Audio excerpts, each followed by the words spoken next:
Hello, welcome to Moonflower Tarot.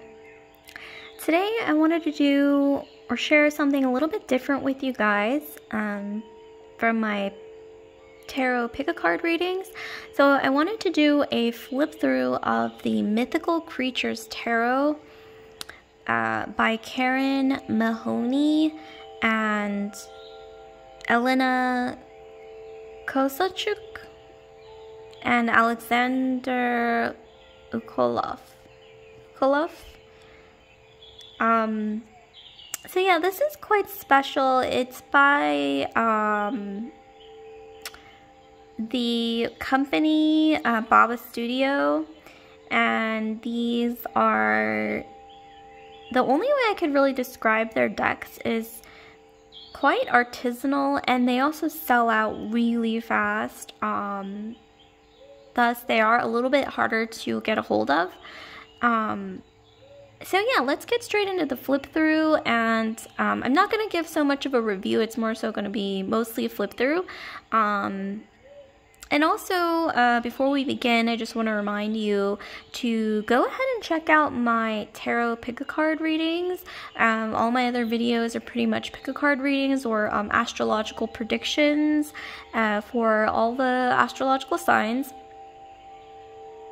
And also, I have an Etsy page where you can get personal email readings from me now. And the link to that Etsy page is in the description box below. So those of you who are looking to get a tarot reading from me, you can find the link in the description box.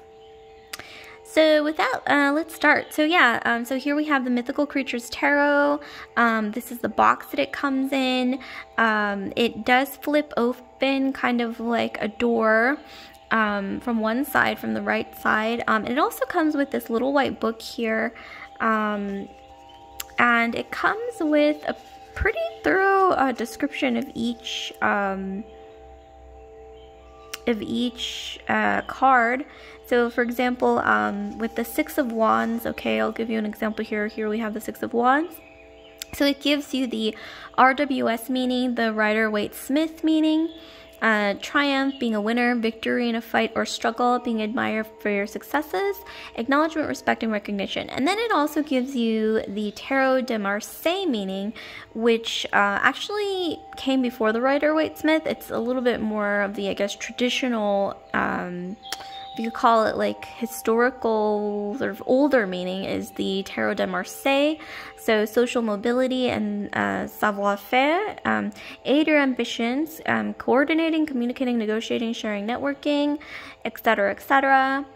And then for the, okay, so that's the pip cards, but for the court cards and the major arcana, so any card with a face, they do give you a third meaning for the mythical creatures meaning. For example, okay, so here we have strength. So we have white cockerel. It gives you a little intro of the card. The white cockerel symbolizes the martyr and Christian belief, etc., etc. And then it once again it gives you the RWS or the Rider-Waite-Smith meaning, the TDM or the Tarot de Marseille meaning. And then it also gives you the separate Mythical Creatures Tarot meaning right here. So specific Mythical Creatures meaning for the Strength card would be pure of heart and courageous. Someone who can win by sheer willpower, a victory maybe against what seemed like overwhelming forces. So yeah, basically a good way to sort of take note of the meanings that are provided in the little white book is that any card with a face, so once again, court cards or major arcana cards will give you a separate Mythical Creatures Tarot meaning, so a third meaning, whereas for the pip cards you get only two meanings. So the ones without a face in it, or like without a personified character in it, you get only two meanings. So you get the RWS meaning and then the Tarot de Marseille. So yeah, with that quick explanation, let's start. So the box is quite beautiful, and yeah, I believe that's the Fool. So this is the intro card, the Mythical Creatures Tarot, and here's what the backs look like. The backs are I believe they're sketched. I know there's a black and white version of this as well. That's just the black and white, or non-color, excuse me, non-color sketch of the same thing without any color. But this is sketched. It's, I believe there's watercolor, so it's watercolor painted, and it's also cold stamped. Cold stamped meaning that it's slightly iridescent. If you could see in the light, see there's that iridescent sheen that just adds this like beautiful sort of vintagey look, and it just really makes this deck a collector's item.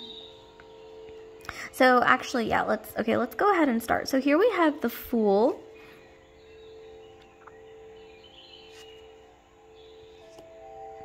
We have the Magician, and usually the Magician is pictured as male, but in this case she is a woman, and wow, the detail is actually really stunning. Let me try to give you a glimpse of the cold stamping. See that sort of like iridescent sheen? Oh my gosh, it's gorgeous. Look at all the different colors as well at the borders. Almost reminds me of like a rainbow. There's this sheen there. It's really beautiful. And then here we have the High Priestess. I believe the High Priestess, I think this is either a harpy or a siren, or I have to check the book, but wow, I really like this card. Oh my gosh, look at the colors. Look at the colors, especially at the top corner here. There's so much detail in these. Yeah, I'm definitely not going to use these so much for reading.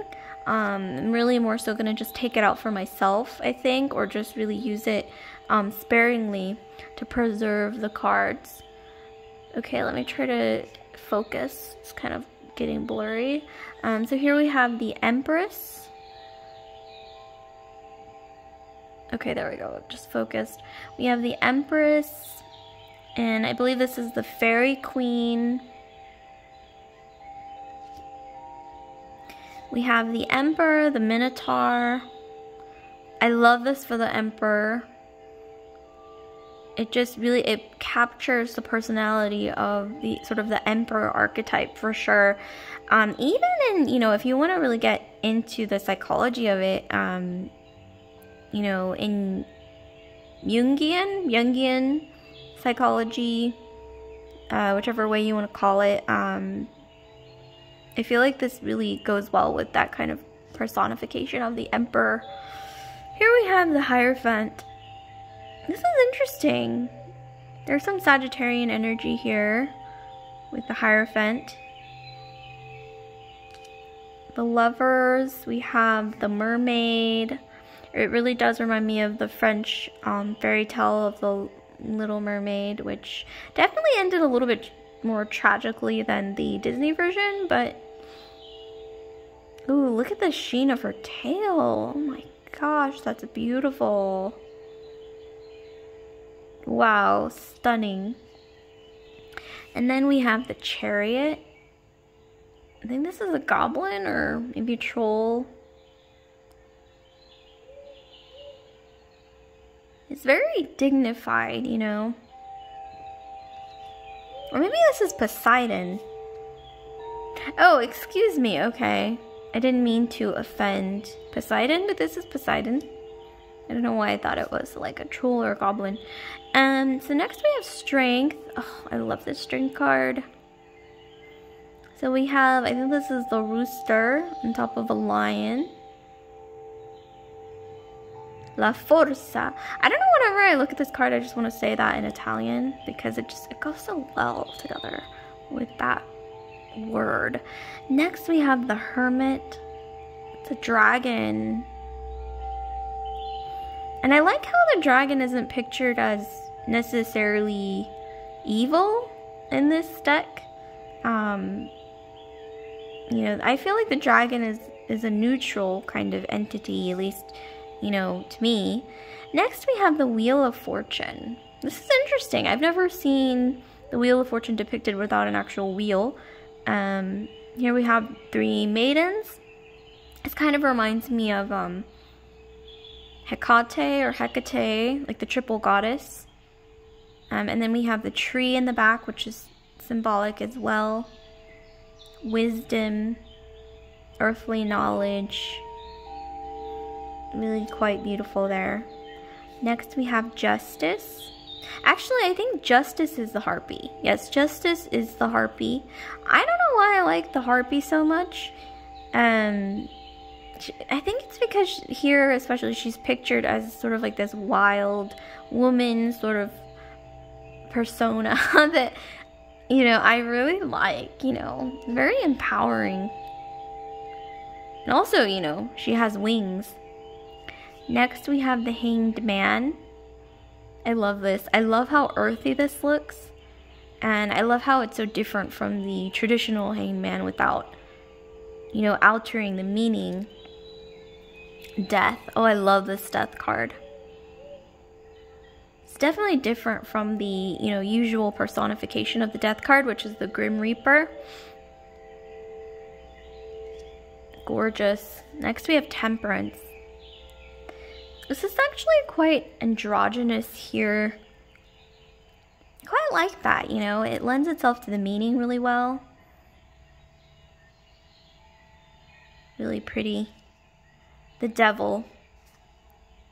This is so unique because, you know, usually with the Devil card in any tarot deck, you get, you know, Devil, you get Capricorn energy, you get like a personification of the devil with the, you know, tail and the horns and, you know, that.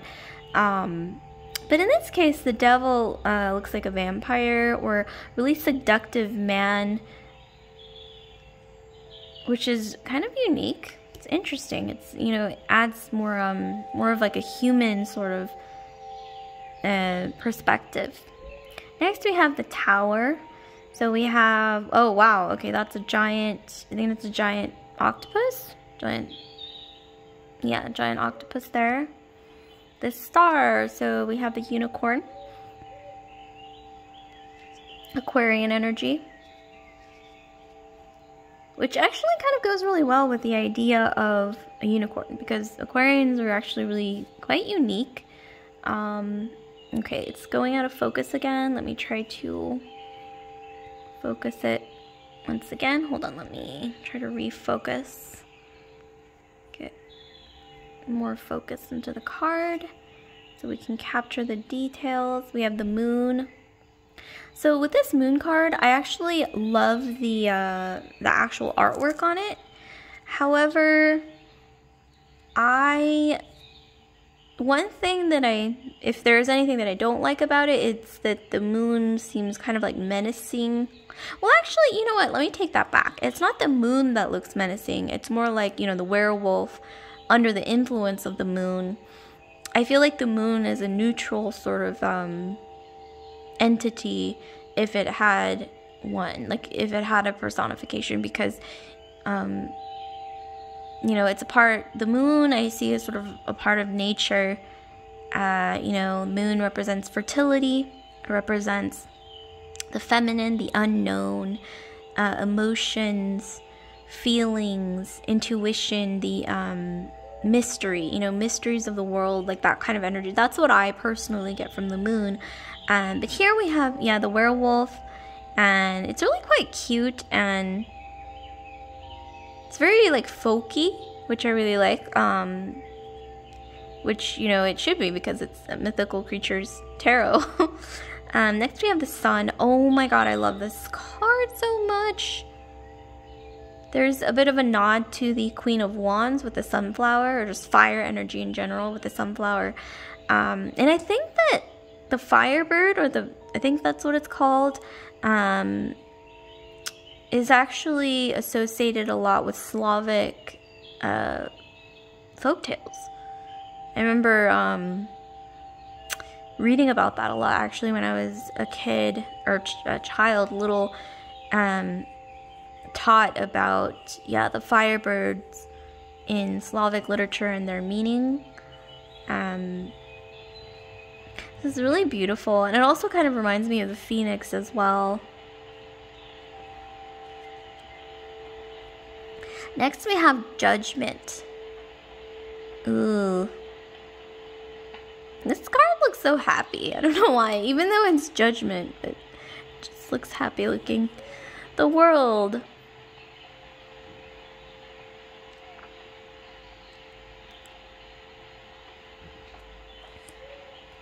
The Ace of Wands. So now we go into the pip cards. The pip cards, I have to say, even though they don't have, you know, a personification of a mythical creature or like a face, you know, they have faces, but, you know, just not like an archetype, on like a main archetype. But it's just so detailed. I mean, let me try to show you once again, the cold stamping as well on here. Oh my god, it's just so beautiful. Like, look at the little details. And to think that this entire deck, there's a non-color version, and if you look at that, I mean, you can really see the detail of the sketches, like every little individual vine, line, you know, leaf. It's just so detailed. This must have taken so long just to put this, just to sketch this even without the color. Oh, it's beautiful. I think anyone who appreciates art, or just really anyone who likes pretty things like I do, can appreciate this. It's just such a collector's item, you know. I've never actually bought a deck like this, like that's this much, I guess, like an artisan, artisanal sort of deck that has this much detail, that's this much of a collector's item. But this truly, yes, I think I can definitely call the first deck in my collection that could actually be deemed, okay, like this is a collector's item. Because, I mean, look at this detail. Oh my god. And the colors, it's like they're vibrant, but at the same time, it's earthy at the same time. It's vibrant, but it's like, it just has such a natural feel to it. And everything just, all the colors blend together, almost like just something that you would find in nature. You know what I mean? Oh my god, look at that cold stamping. I think Baba decks actually are known to feature the cold stamping technique. I was actually eyeing their Fantastic Menagerie tarot as well, but I think that one sold out like really quickly. But I'm definitely satisfied with this one, because if I had to choose between the two, I probably would have chosen this one just because I'm so into mythical sort of tales and fairy tales. I'm into like whimsical things. But yes, the Fantastic Menagerie, that one was also very beautiful. I mean, I've seen pictures and glimpses of it, and when it becomes available again, if it ever does, I may have to just get that one as well. But at this point, yeah, these are just pips, so I'm just going to speed things along. Ugh, but each one is so gorgeous. Like, let's look at this. So we have 8 of Wands, so this means fast moving things happening very quickly, maybe even hastefulness, or things happening with great haste, or spontaneity, maybe even impulsivity. And I can see that looking at this, because look, we have the I guess this is the rooster, you know, doing things kind of maybe a little bit impulsively without thinking, and then just something about it, I see like chaotic movement, fast movement forward, which is all about what the 8 of Wands means. And so even if they're, you know, this is like Marseille style, like a pip deck, you know, I can still discern some kind of meaning. I mean, god, look at the detail. Can you imagine how long this would have taken just to sketch? It's just beautiful. Holy moly. I think this is actually, I gotta say, like one of the most beautiful decks I've ever seen. I mean, because look at the cold stamping and the watercolor. 10 of Wands. So yeah, burden, carrying a big burden. Page of Wands. beautiful. I do love dragons. Knight of Wands. This, sorry, I had to readjust camera. This actually reminds me of Capricorn a bit because of the the sea goat. I think that's a sea goat. But yeah, or it's like a, yeah, it does remind me of the sea goat because it has kind of like a serpentine body, and then it's a goat. I think that's a goat. Is that a ram or a goat? No, I'm pretty sure. Yeah, it's a goat. So I'm getting some Capricornish energy. Maybe even like, it's not a griffin. But, you know, it's one of those creatures that just kind of like combines with other creatures. Okay, but yeah, we have the Knight of Wands. And then we have the Queen of Wands. So beautiful, oh my gosh. King of Wands.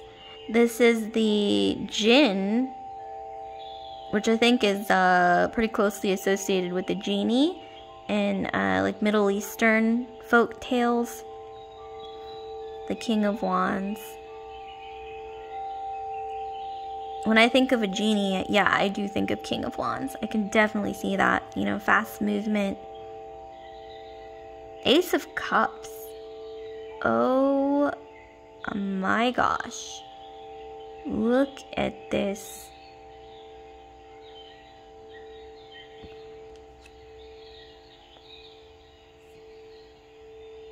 I'm so blown away by this deck. The artwork, even the black and white version, or the non-color version, excuse me, I've seen pictures of it, I've seen glimpses of it, and even that one is really amazing. Like the little lines here, you can see at the top corner, like the details, it's just impeccable. It's very intricate, it's very complex. And oh, the Two of Cups, it's beautiful. And you can, yeah, see the joining together here of maybe two different families, two different groups, two different entities. Oh my gosh. I've never been this blown away by the artwork in a deck before. This is, I have to say, hands down the first time that I've been this impressed, this blown away by the amount of detail, the colors, and yet it still maintains like this earthy, like natural vibe. Like with the cups here, it's almost like the colors of the ocean, like seaweed, seashells. It reminds me of like opal, and yet it's vibrant, you know, the colors are still quite vibrant, quite rich, but it flows together so naturally, and it's so earthy. In this case, it's very oceanic. Wow.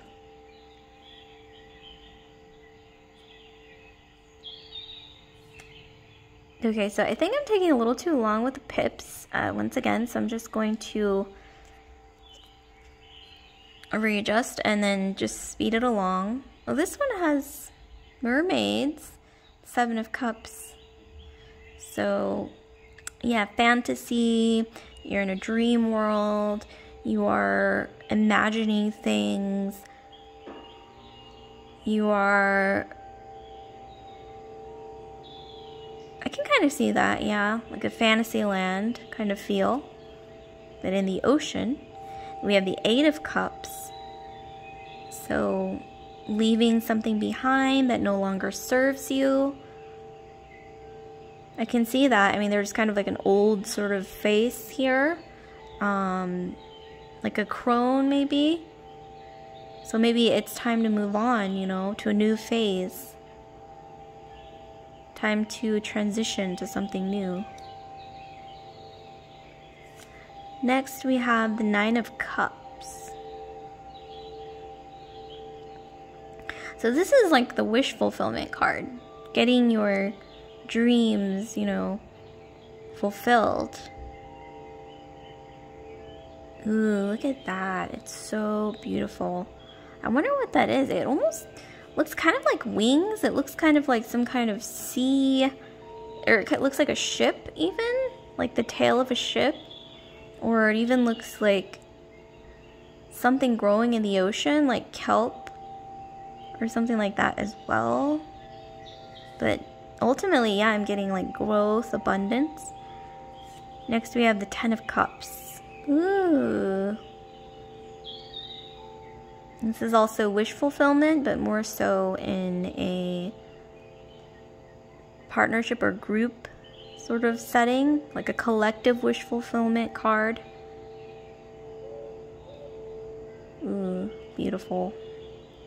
Okay, so here we have the Page of Cups. I don't remember who this is, but there's a bit of wistfulness to this. She looks like she's lost or looking for something, mourning something, maybe. You know, maybe even surrounded by her own tears. I can kind of see that. Or maybe, you know, transcending the past, trying to transcend the past. Knight of Cups. Oh, wow. This is more powerful than usual Knight of Cups. Knight of Cups are usually pictured as more like dreamy and, you know, that kind of energy. This is more so powerful, a little more destructive sort of Knight of Cups, which is, you know, like a fresh take, and I really appreciate that. You know, I like variety in my tarot decks. I like gathering as many perspectives as I can because it's, you know, interesting and it's fun. You know, it's delightful to, at least, you know, for me. And then we have the Queen of Cups. Oh, beautiful. Queen of Cups.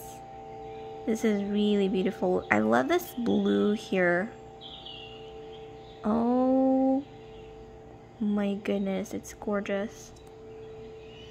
And then we have the King of Cups. Oh my gosh, I love this King of Cups. He kind of looks like King Triton, but at the same time he looks more oceanic. Like less of a merman, more of like a creature, or a mythical creature. Now we're on to the sword suit. We have the Ace of Swords here. So truth, surging ahead. I like to think of Ace of Swords as truth, hope, valor, and also no BS, like the no BS card as well. For, you know, some of you guys. And then we have the Two of Swords. This is definitely interesting because usually Two of Swords is pictured, you know, with two swords crossing each other. But this one is, I'm getting some Piscean energy because the swords are parallel. And also, yeah, sort of being stuck in limbo. Oh, and look at that, like the borders. There's something at the borders as well. They look kind of like harpies or maybe sirens. Ooh, it's just beautiful. Look at that cold stamping. Gotta appreciate the artistry. Oh my goodness. It's just gorgeous. Three of Swords. This is one of the most saddest cards in the tarot. This one doesn't look so sad though. There's a bit of hope there. Or like, I'm getting some Phoenix energy once again. Ooh, okay, hold on 1 second. Let me just readjust. I was losing my grip for a second. Okay, let me put this. Okay, so what else do we have? We have the Four of Swords. Okay, so now that we're at the pips, I will try to speed it up, but oh my gosh, just look at this. It's just beautiful. Like, even if it's, you know, Marseille style or pip style, it's still so unique. Five of Swords. For some reason, when I look at this, I see death. Obviously, in the middle. And yeah, the Five of Swords usually does indicate some dark sort of connotation sometimes. Six of Swords, so we have healing, moving on to better things. maybe getting like the help that you need.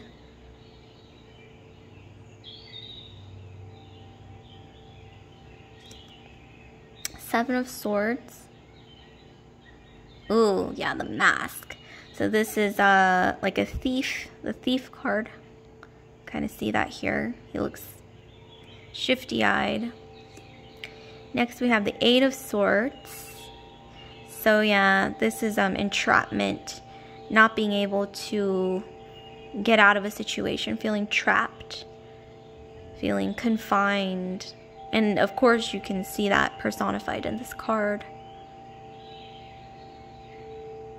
This also kind of reminds me of the bog people. If any of you guys have heard of, I don't know if this has anything to do with this, but like ceremonial practices of the bog people in, I think this was in like ancient, I think like Ireland or Scotland, or I think it was Ireland, like that area, where they would do ceremonial, I think it was like pagan sacrifices to appease the gods. And this kind of reminds me of that a little bit. You know, like you have been chosen, or maybe you volunteered to be a sacrifice, which is, you know, it's kind of dark, but that's what this is reminding me of a little bit. Not sure if there's any correlation there. I could be making it up, but kind of the vibe that I'm getting. Next we have Nine of Swords.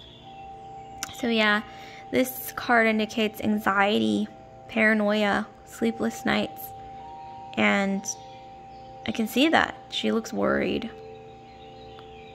She's, you know, pinned down to be like worries, stress, things like that. And her, you know, eyebrows are concerned. Next we have the Ten of Swords. So cutting ties, burning bridges with things that no longer serve you. Maybe sometimes even a bit ruthlessly, but sometimes this is a needed ending. And the vibe that I'm getting from this is not a negative vibe. This is like a card of strength, maybe even boundaries, putting down the boundaries that are required. And yeah, there's butterfly wings in the back as well. Interesting. Very complex energy from this card, I have to say. And then we have the Page of Swords. Like a fairy, right? Beautiful. The Knight of Swords is a Pegasus. Ooh. Pegasus energy. Queen of Swords is, I thought this was kind of cute and funny. So the the Queen of Swords is a Banshee. If you guys are familiar with, I think Banshee is in like Irish folklore, that area. Yeah, you know, what can you say? The Queen of Swords is usually pictured as sort of, you know, she can be kind of pictured as a bit harsh. Oftentimes. I think she's just misunderstood, you know. Let's just put it that way. Next we have the King of Swords. I believe this is a griffin. Man, I love this. Can't get any more mythical creature than that, than a griffin. Just beautiful.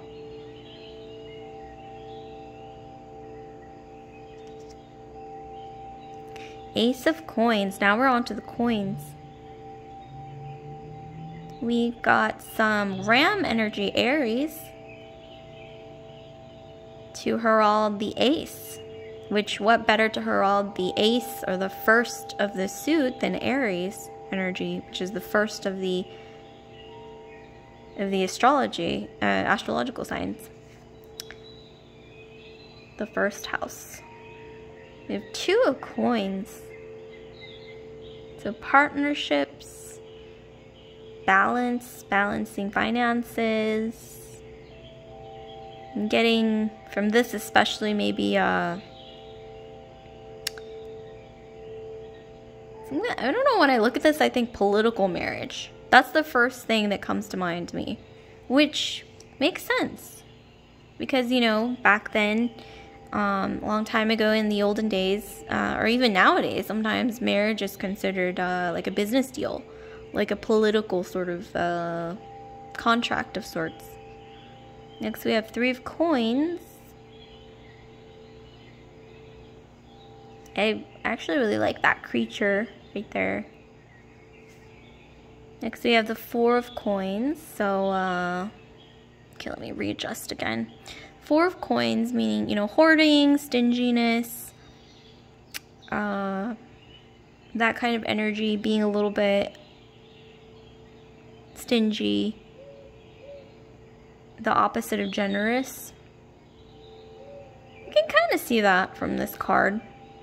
You know, and also maybe it's coming from a place, yes, a place of stinginess, but it's also coming from a place of fear, like a scarcity mindset. You can see the fear depicted in this creature's face. So I can kind of see that. Complex energy. Next we have the 5 of coins. So this would be, you know, a bit of a disappointment or loss in your finances, recovering from disappointment or loss. For some reason when I look at this I see debt collectors. Maybe because their faces are kind of like aggressive and like grumpy or something like that, or like owing money. Like that's what I see when I look at that card. 5 of coins. And then here we have the 6 of coins. So this is generosity, having more than you need, maybe even philanthropy. Oh my gosh, that lady at the very bottom kind of looks like Hillary Clinton. I mean, is that just me? She looks a lot like Hillary Clinton. Okay, random observation, may or may not be true, but... Okay, next we have 7 of coins.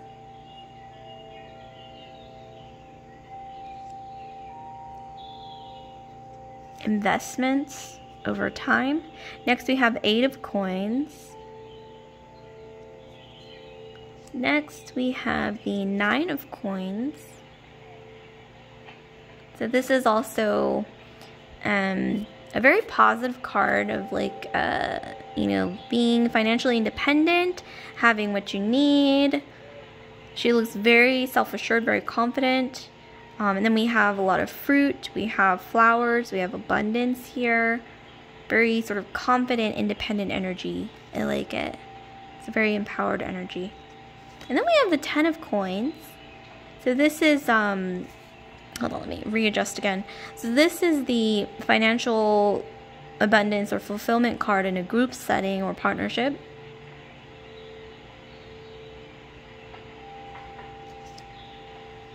Page of coins. This is so cute.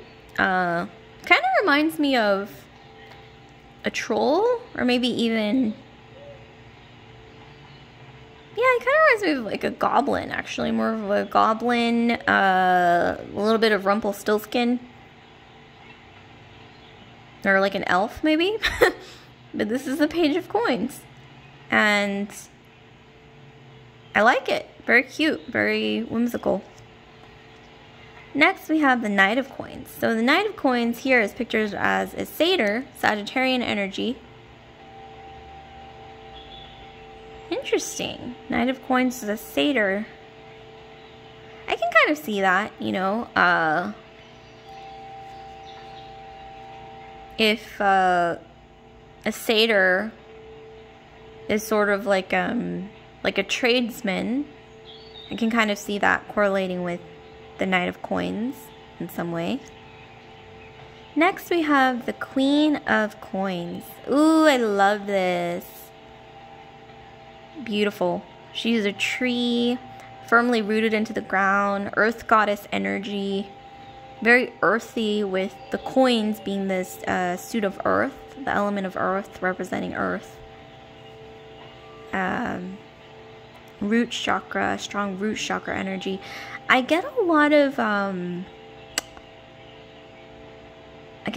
Taurian or Virgo or Capricorn, obviously, with the Queen of Coins. I like it. It's nice. King of Coins, completely different energy from the Queen of Coins, which is interesting. If the Queen of Coins looks more like generous, like generosity, growing fruit, that kind of energy. So feminine energy, earth goddess energy. King of Coins is definitely more human-like, more shrewd, like more of a tradesman, businessman kind of personification. And I think this is a giant. But yeah, he definitely looks very shrewd, very cunning, like he would do really well in business. That's definitely the energy that I get from this card. And then here's an extra card. So this is one extra card that comes with a deck, which is free, which is a 3 of Cups. The other 3 of Cups being a pip deck. But this one is 3 mermaids. And when I look at this, I kind of think of like a coven almost of witches or something, or like I get this like witchy energy, except they are mermaids, being that it is the suit of cups or water. This is really quite beautiful. I might actually use both of them. You know, there are no rules when it comes to divination. I mean, there are some loose rules, but when it comes to, you know, adding in and taking cards out, it's really up to you. But I may actually insert this in to have sort of an alternate meaning. So I'll have 2 different meanings for the 3 of Cups.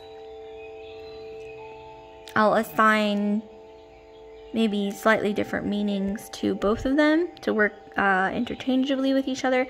And another thing is this deck also comes with this card, or maybe you'll get a different card, but this is a card that I got, which is just kind of like a thank you card here. It's very cute. It looks like a tarot reader. I'm getting a lot of strong scorpionic energy from her, especially since there's a skull on her dress.